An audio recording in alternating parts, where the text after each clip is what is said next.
మమ్మల్ని ప్రశ్నించాలి, కానీ మా మీద చెయ్యొద్దు. చెయ్యేసి అధికారం వాళ్ళకి లేదు.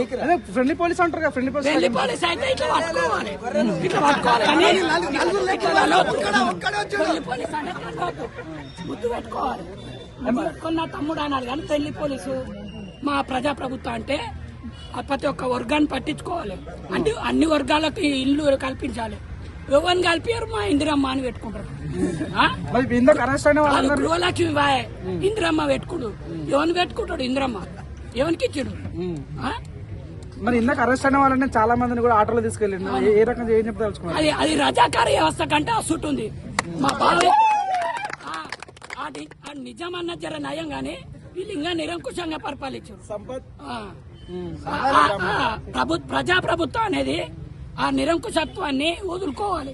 వదులుకోకపోతే నెక్స్ట్ వచ్చే ప్రభుత్వంలో కాంగ్రెస్ అనే పదే ఉండదు. మీరే వద్దంటే ఉద్యోగాలు చాలా బాబు అని మీరే అంటారు. మాకెందుకు అంటానా? మాకు గడ్డమై పిల్లలు లేరు, జాబు లేక పడిస్తలేడు. మేమెందుకు అంటాం? వాళ్ళు తప్పించుకోనికే కాలం గడపనికే అట్లా ప్రకటిస్తున్నారు. అది మానుకోవాలి.